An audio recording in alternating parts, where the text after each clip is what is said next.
Alhamdulillah, Alhamdulillah nahmaduhu wa nasta'inuhu wa nastaghfiruhu wa nu'minu bihi wa natawakkalu alaihi. Wa na'udzu billahi min sururi anfusina wa min sayyiati a'malina. May yahdihillahu fala mudilla lahu wa may yudlilhu fala hadiya lahu. Asyhadu an la ilaha illallah wa asyhadu anna Muhammadan abduhu wa rasuluh. Sallallahu alaihi wasallam tabaraka wa sallama tasliman kasira amma ba'd. Bismillahirrahmanirrahim. Wa man ahsanu qawlan mimman da'a ila Allah wa amila salihan wa qala innani minal muslimin.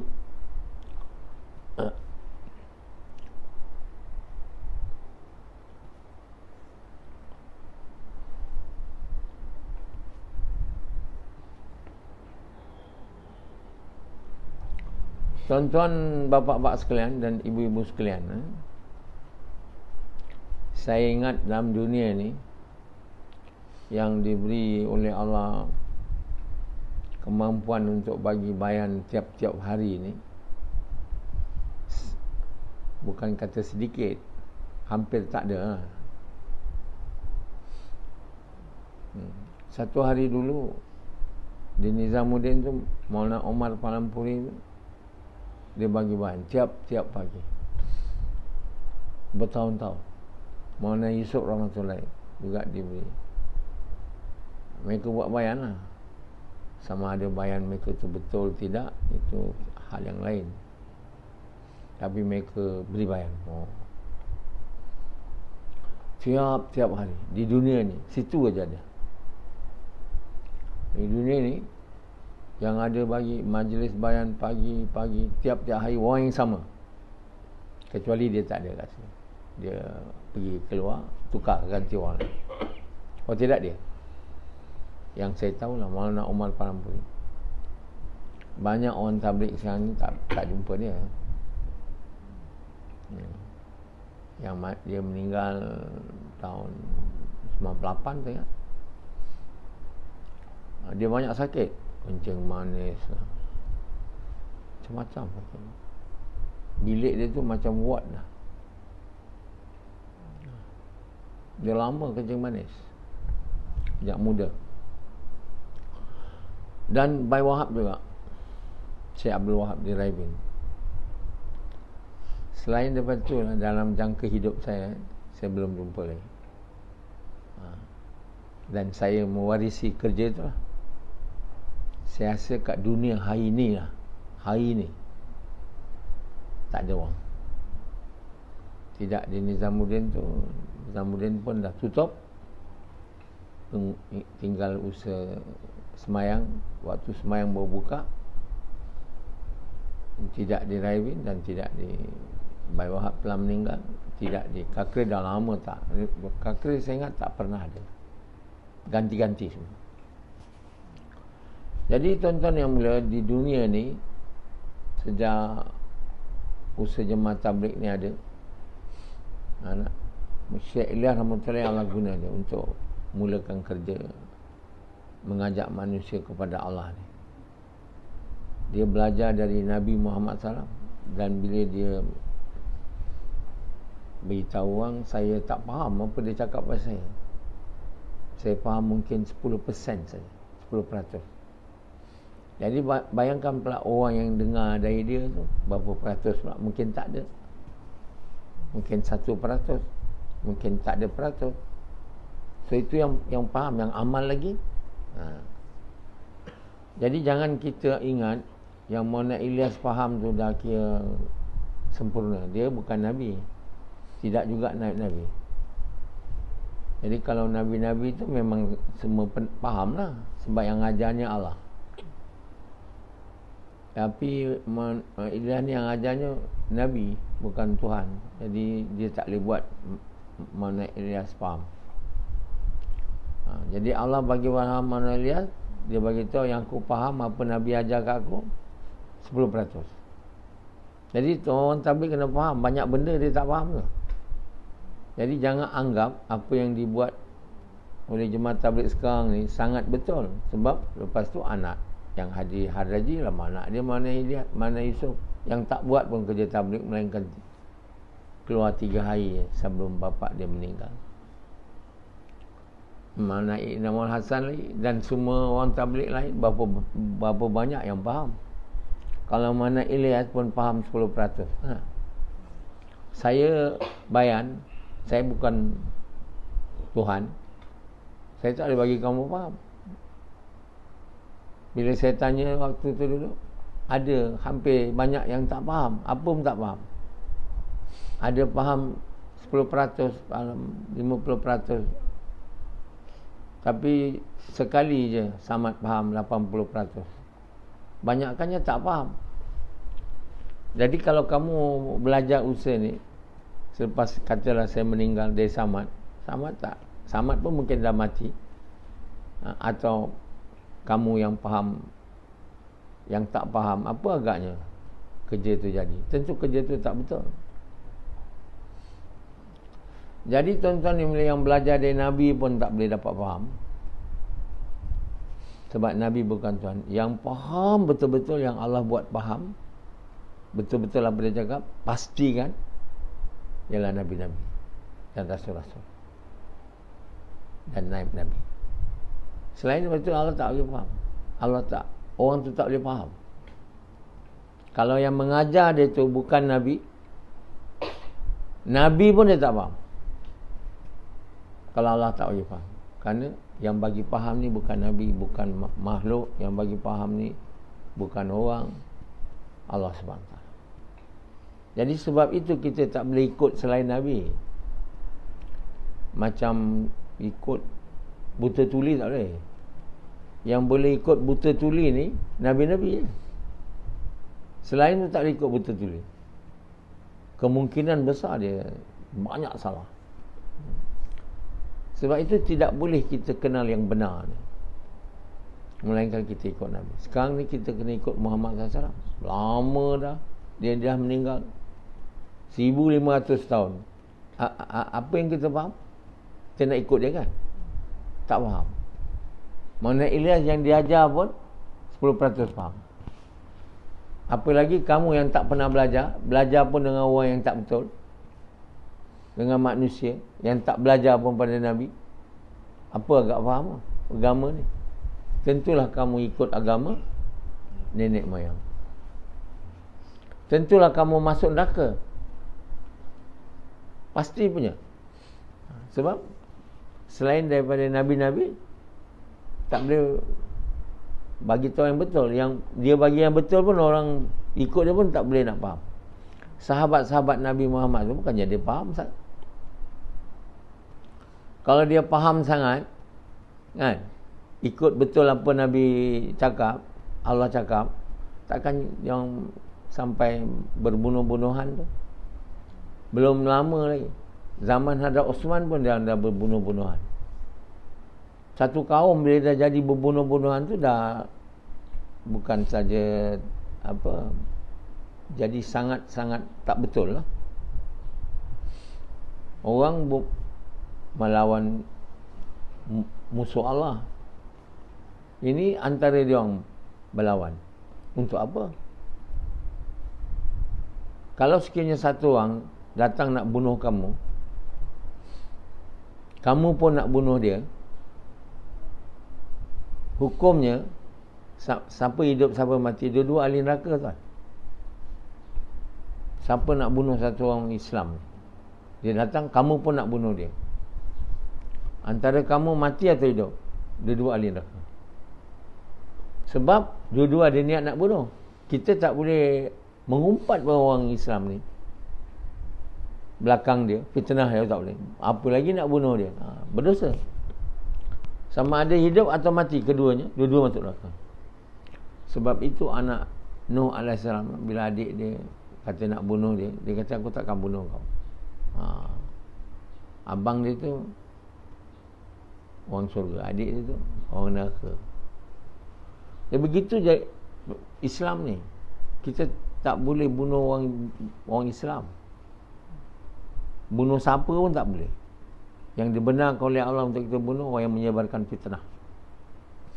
Orang yang menyebarkan fitnah ni orang yang memusuhi, nak bunuh orang yang ajak dia ucap kalimah. Itu boleh kita diperintah untuk menyerang dia juga. Apabila dia orang yang pertama menyerang kita semata-mata kerana nak bunuh kita, kerana apa? Kerana ajak dia ucap kalimah.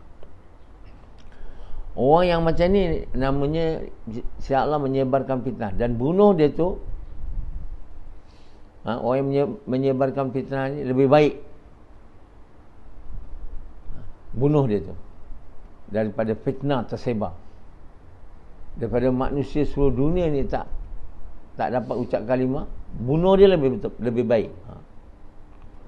Tak boleh biarkan dia hidup. Jadi sebab itu Allah perintah kita untuk berperang juga.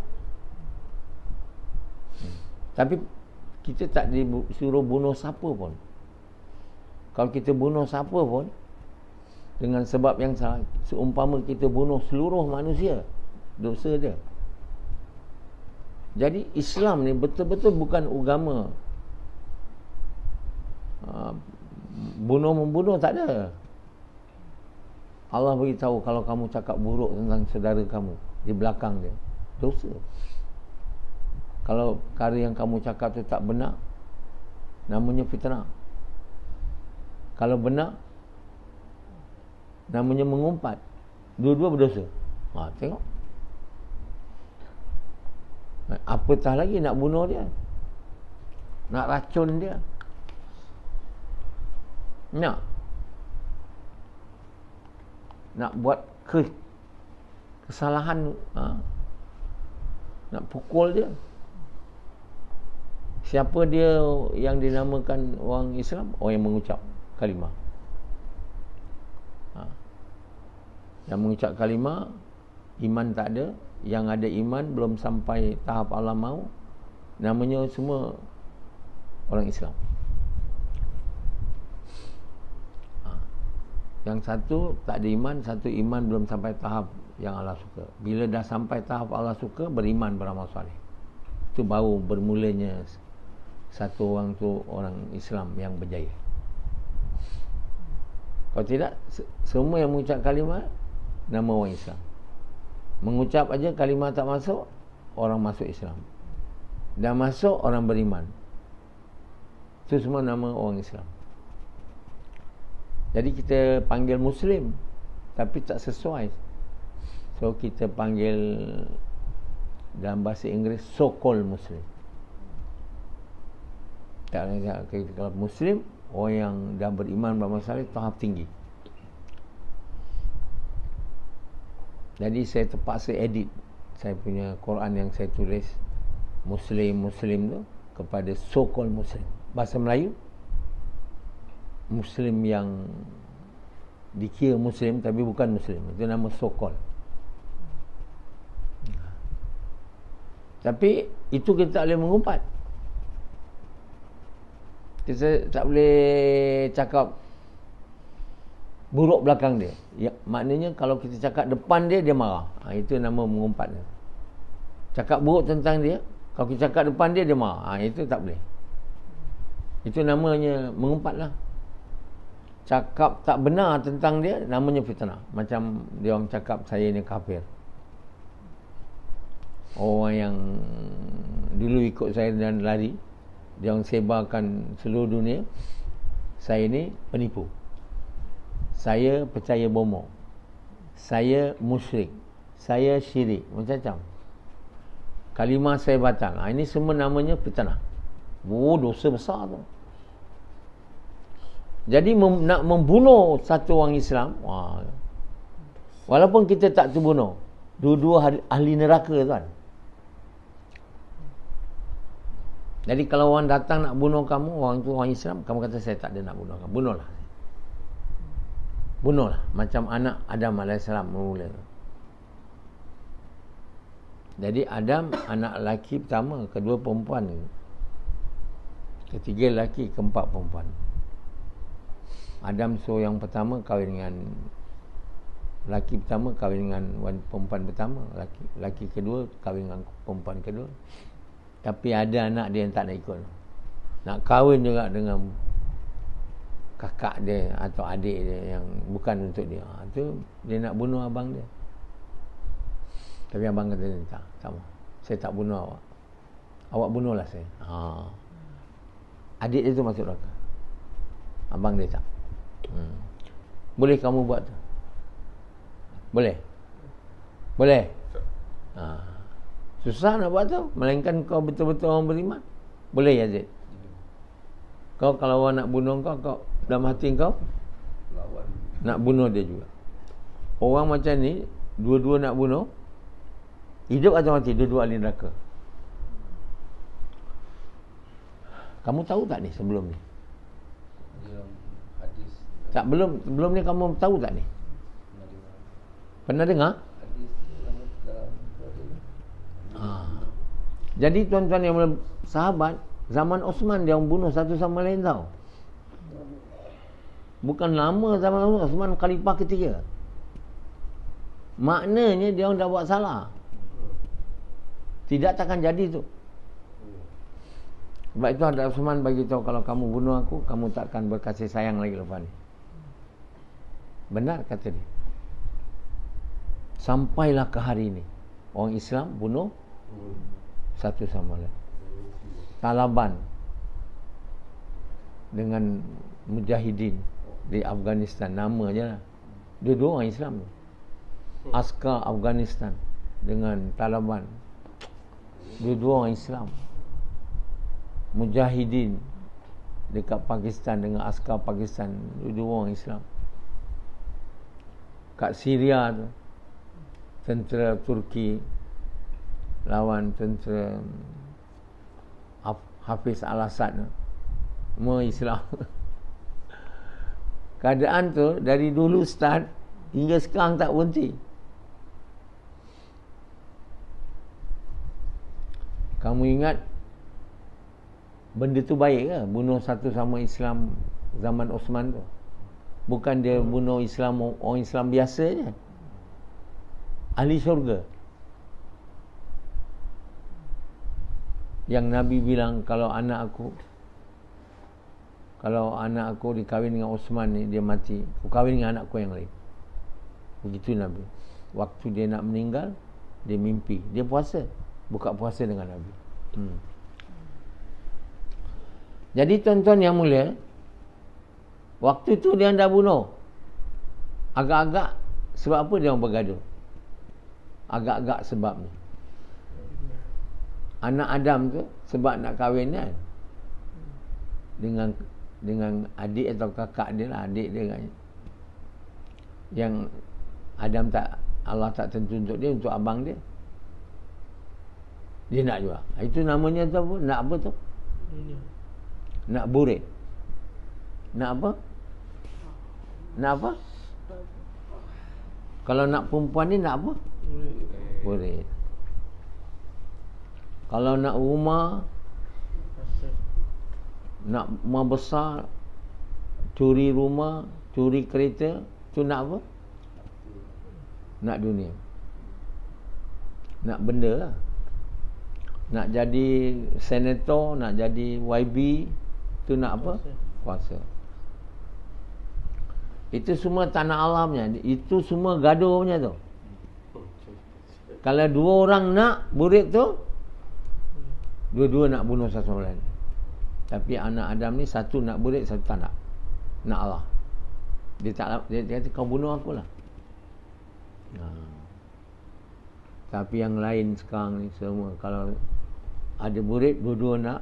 Kalau tiga gaduh. Dengan burit sesekali dia bunuh. Ada satu perempuan tu, yalah, kekasih dia kahwin dengan orang lain, bukan dengan dia. Dia bunuh kasih dia, dia bunuh lelaki tu. Pasal apa tu? Burit. Yang membunuh kerana ni duit, kerana nak dapat kuasa, macam tu. Jadi orang membunuh ni tak ada nak Allah. Ada nak Allah ke? Jadi bila sahabat membunuh tu, dia nak dunia, tak ada lain. Kenapa nak dunia? Dulu zaman Nabi ajar nak dunia ke? Mana dia tak ikut Nabi sallallahu alaihi wasallam kan? Ikut. Kata Nabi, selepas aku meninggal, keluargaku dipinggirkan. Tengok. Dipinggirkan oleh orang Islam semua, tahu. Kata Nabi, sehinggalah datangnya pemuda dari timur. Lama. Jadi orang yang nak dunia macam Yazid, macam kamu semua ni, gaduh je. Takkan berkasih sayang. Mesti gaduh lah. Lepas tu dengki pula. Mula sebelum bunuh tu dengki lah. Kenapa dia? Saya tak ada. Macam mana nak bagi dia kurang, supaya apa yang dia ada aku dapat. Aku nak fitnah dia. Aku nak cakap buruk belakang dia supaya semua orang tak suka dia. Semua ni perbuatan yang lahir dari kerana rosaknya hati dari mencintai Allah, mencintai dunia. Mencintai dunia ni makna mencintai selain Allah. Nak selain Allah, itu namanya nak dunia. Tak kira lah. Nak kuasa, nama, burit, harta, tak, apa-apa saja. Walaupun kita dapat cara betul, nak benda ni semua namanya nak dunia. Setengah orang dah dapat motor, mau motor lagi, mau besar lagi, kereta mau lagi. Itu namanya nak dunia. Satu isteri mau dua pula, satu burit mau dua. Jadi manusia bergaduh hanya bila dua-dua ni nak dunia. Manusia ni takkan gaduh, tuan, kalau dia nak Allah. Sebab apa dia tak gaduh bila dia nak Allah? Kenapa dia gaduh bila nak dunia dan dia tak gaduh bila nak Allah? Kenapa? Jawab. Semua boleh dapat Allah, tapi semua tak boleh dapat dunia. Sebab itu orang tak gaduh nak dapat Allah, tapi tak ada orang nak. Semua boleh dapat ni, semua orang tak nak. Semua nak dunia. Sufyan nak dunia. Kalau ada orang nak bini dia, nak burit bini dia, dia lawan tak orang tu? Tak lawan. Tak, dia agak nak, dia nak bunuh tak orang tu? Rashidi, kalau ada orang nak burit bini dia, langkah mayat orang lah. Dua-dua ahli neraka. Kecuali orang kata kau nak ambil, saya cari yang lain, tapi saya tak nak bunuh awak. Mana ada orang kalau dia tersempak bini dia selingkuh dengan orang kan, dia bunuh orang lelaki tu, dan mungkin bunuh bini dia juga. Kau nak sangat orang lain punya kemaluan, ambil. Banyak cerita-cerita movie kan, semua itu baru burit, harta, nama, pergaduhan berlaku di sana sini setiap waktu, ketika, dari dulu hingga kini. Masa yang sahabat berkasih sayang sikit je, masa zaman Nabi. Setelah tu tak lama, mereka telah bunuh satu.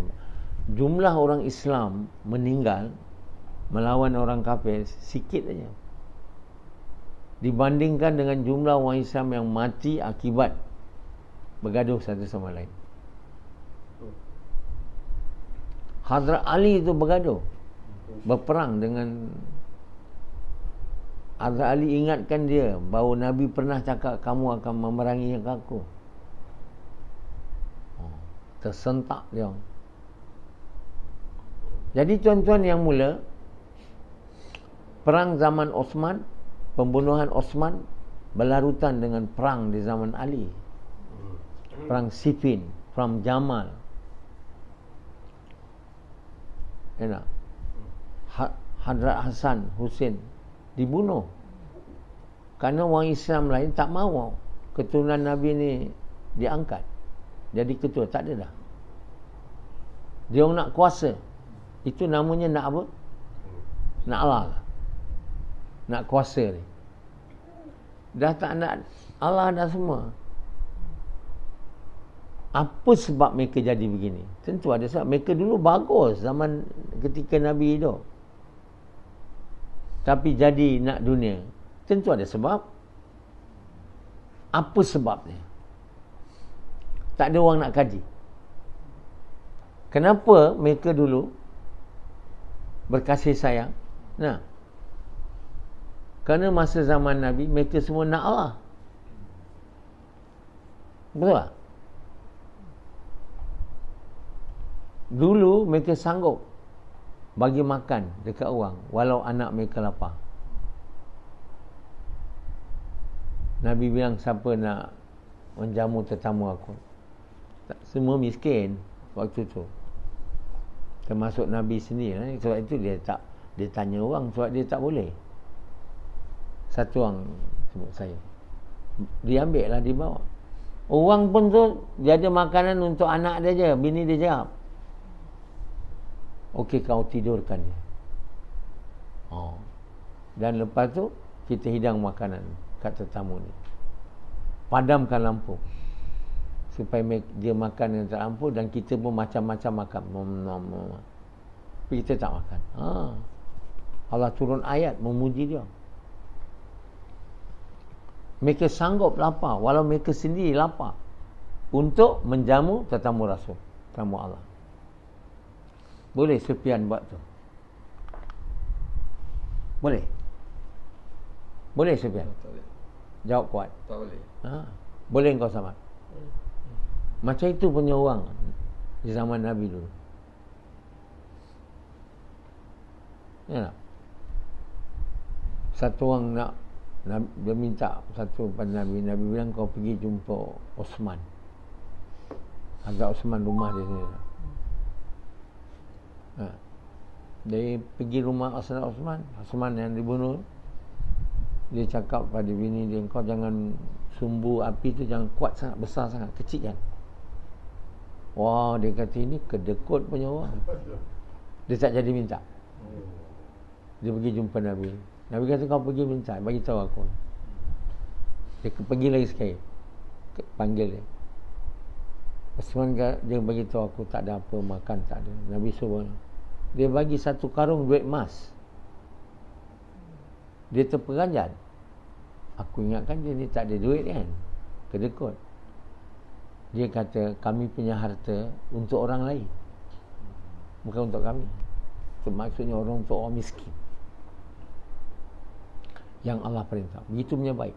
Perigi untuk orang Islam ambil air, diwakafkan 1/3 keperluan tentera ditabuk, disempurnakan oleh Hadrat Osman. Puasa banyak kali. Menantu Nabi dibunuh dia. Kita hari ni belum lagi sampai nak bunuh Najib. Bosku lagi orang sebut. Berapa banyak hutang kita terpaksa menanggung dari 1MDB. Tak ada siapa hirau. Asal dapat duit dari Najib, bosku. Orang yang suka bagi duit ni macam Najib ni, jahat pun orang suka. Kaki perempuan pun orang suka. Kaki arak pun orang suka. Sebab dia suka bagi duit kat orang. Tak semayang pun orang suka. Orang semua suka duit. Kamu kalau nak buat orang suka, banyaklah bagi duit. Bukan duit engkau, duit negara. Najib tu bukan duit dia bagi, duit negara. Dia cagarkan negara ni untuk ambil loan dari bank. Kementerian Kewangan ni dicagarkannya. kena bayar. Hari ni kita kena bayar hutang dengan duit pinjaman dia. Mana nak bayar? Kalau dia lama lagi jadi menteri, berapa banyak lagi kita menanggung hutang? Tak apa. Najib bagi duit. Bagi BRIM. Mana ada Mahathir bagi duit? Oh, Mahathir dia cakap, kau mana ada bagi? Gaji kami zaman kamu sikit je. Najib banyak. Dia suka dia. Bosku dan ingin Najib jadi Perdana Menteri lagi. Kali kedua. Senang aja. Najib dia tahu. Dia satu orang politik yang matang. Nak buat orang suka, bagi duit. Pemurah. Bagi. Pasti tak ada orang tolak. Orang tak suka yang benar. Orang suka duit. Kau bunuh orang, tak apa. Apa masalahnya kau bunuh orang? Bukan ada masalah kita. Tapi kamu bagi duit, bos. Macam tu letak. Jadi sahabat ni dia dah gaduh sebab dia cinta dunia. Bila cinta dunia dan tak dapat dunia, bergaduh lah. Kalau dapat semua, kurang sikit bergaduh. Ni setengah tak dapat, setengah dapat. Bergaduh lah, kan? Jadi dia orang tuduh Osman ni mementingkan keluarga dia, suku sakat dia. Macam orang sekarang ni mengatakan kroni dia lah. Macam Mahathir tolong kroni dia, Najib tolong kroni dia, Muhyiddin tolong kroni dia, Anwar Ibrahim kau dia jadi Menteri tolong. Macam tu lah. Hari ni tolong kroni ni dah kau biasa. Berzaman tu Osman menantu Nabi dibunuh, Adra Ali menantu Nabi dibunuh, Hasan anak Nabi, anak cucu Nabi dibunuh, Husain dibunuh di Karbala sana. Aduh, orang daripada tu panggil Hadrat Husain untuk pergi. Dia kata kami akan bai'ah kamu jadi khalifah. Rupa dia orang lepas tu berpaling cadar. Yazid anak Marwan, Muawiyah bagi duit dekat dia. Orang mana?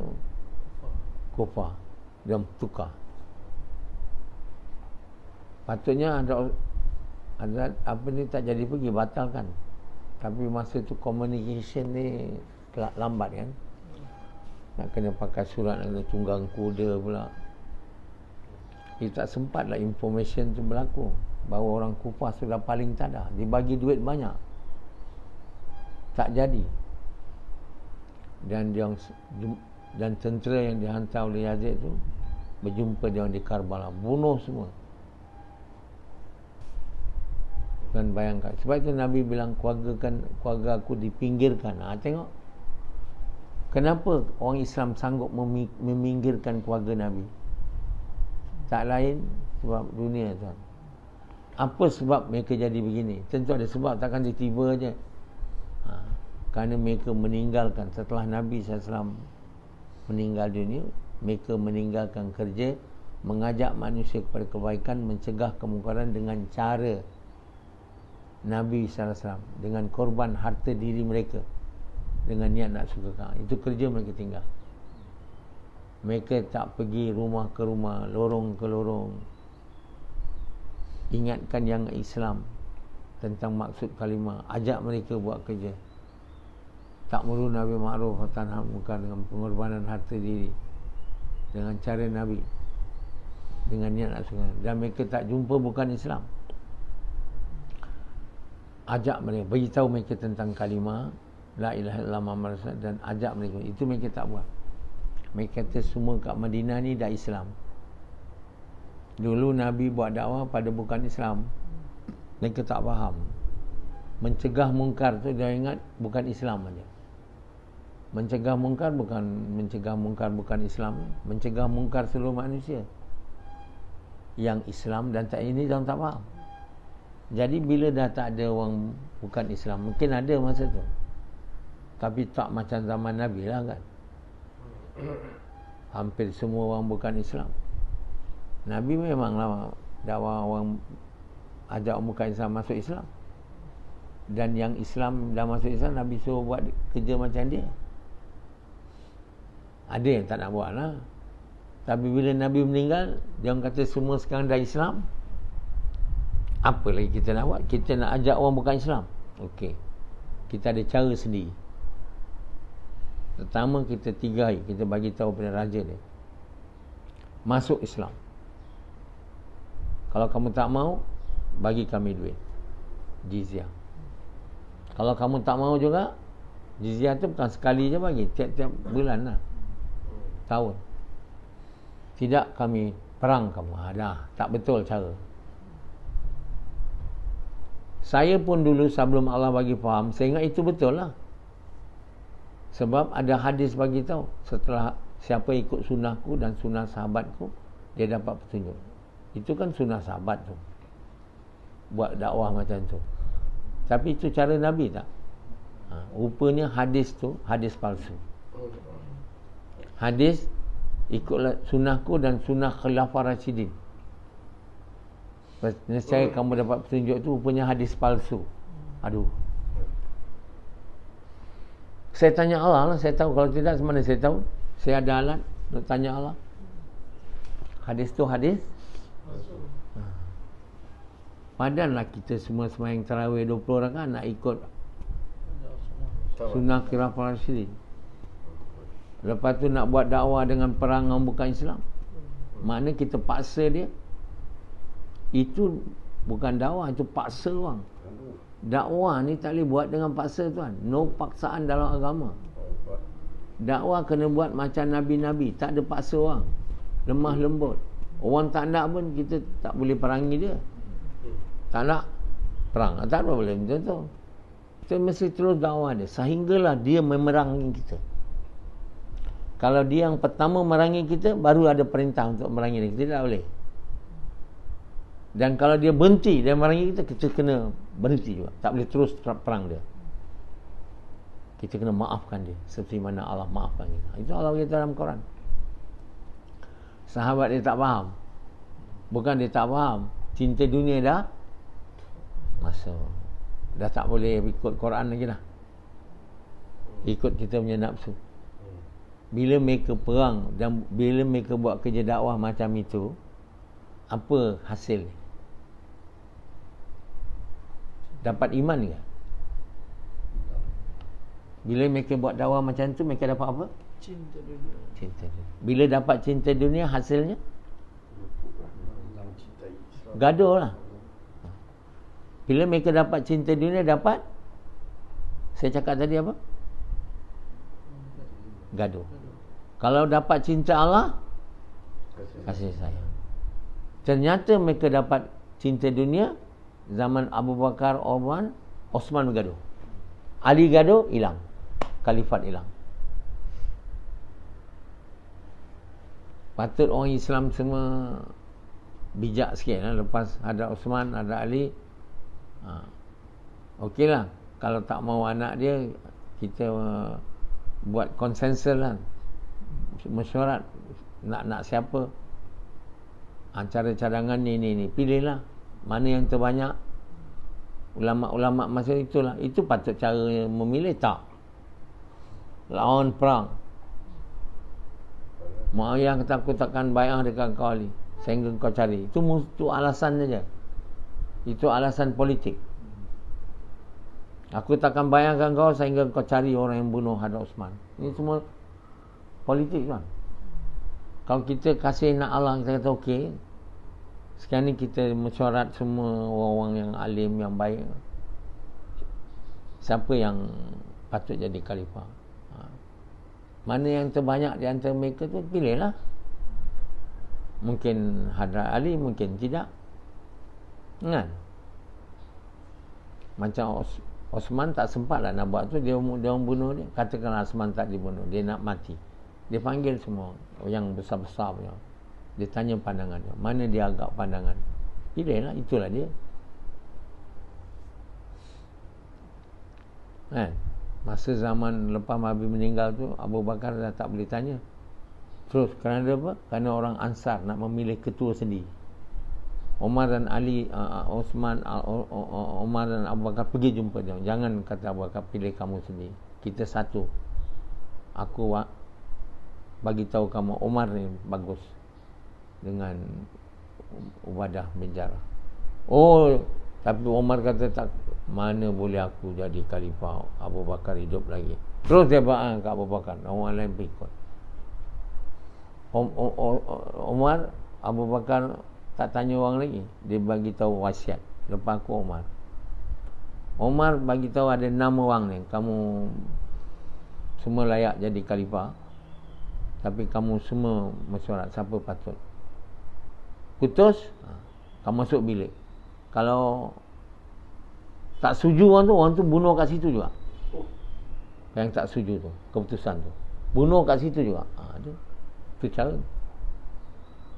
Osman mungkin bukan cara lain sebelum dia mati. Kenapa nak bunuh dia? Kenapa nak paksa dia? Kamu keliling rumah dia 10,000 orang. Itu bukan cara dia. Tapi kerana cinta dunia, mereka dah buat cara tu. Sampai anak Abu Bakar semua dah masuk dalam komplot tu, memaksa khalifah. Paksa-paksa orang turun ni kerana kita nak naik. Kita boleh bagi cadangan lah pada khalifah. Ataupun bila khalifah meninggal nanti, siapa nak jadi pemimpin kamu? Dia mungkin boleh buat cara Umar radhiyallahu, ataupun dia sendiri putus sebelum dia mati lagi, dengan dia mesyuarat dengan orang besar-besar, bukan semua orang. Tapi orang Islam tak buat macam tu sebab cinta dunia. Gaduh, 1000 orang Islam mati. Sebab itu saya cakap, mereka lepas Nabi meninggal tak buat kerja, tak ma'ruf nahi ma'ruf nahi munkar dengan cara Nabi, dengan korban harta diri untuk sukakan Allah. Sebab itu cinta dunia datang. Dan tragedi itu, meninggalkan kerja ni berlarutan sampai ke hari ini. Terus padam. Islam menurun hari demi hari, hari demi hari, hari demi hari. Dan itu turun sampailah hancurnya kerajaan Osmania 1926. Tuan tak faham ke semua cerita saya ni kalau saya tak bagi tahu? Hari ni orang seluruh dunia tak faham. Sebab kita jadi rosak kerana sunnah Nabi yang besar, perintah Allah yang unggul, yang Allah beri kepada setiap orang yang dah mengucap, iaitu dia kena menunaikan hak mengucap, dia kena buat kerja mengajak manusia kepada kebaikan, mencegah kemungkaran dengan korban harta diri, dengan niat juga. Itu sunnah tak buat dari lepas Nabi meninggal sampailah ke hari ini. Sebab itu kita jadi macam ini, kita dihina, dipanggil teroris. Kita tak faham. Mahathir buat conference negara-negara Islam untuk membasmi yang kata Islamic phobia, dengan bagi jurnalis, bagi terang apa itu Islam sedunia. Itu bukan caranya. Itu semua sebab dia tak tahu kenapa kita dah jadi macam ni. Sebab kita dah matikan sunnah besar. Kita tak buat dah. Sehingga kan musuh kita telah berjaya, Yahudi, Nasara, memadamkan perintah ni daripada umat Islam selama-lamanya. Kitab Bukhari Muslim itu satu hadis tentang ini pun tak ada. Bila saya nak menulis hadis tentang ni, saya suruh Samad cari dekat Bukhari Muslim, tak ada kata Samad. Baru saya tahu tak ada. Semua ulama-ulama kita pernah belajar hadis ni, sebab dia Bukhari Muslim. Selamanya tak pernah umat ni bangkit untuk buat kerja ni. Kerana itulah cinta dunia menyelubungi kita. Kita tak nak lain, tak nak Allah, tak nak apa, nak dunia. Maknanya kita nak gaduh dan bunuh satu sama lain. Okey.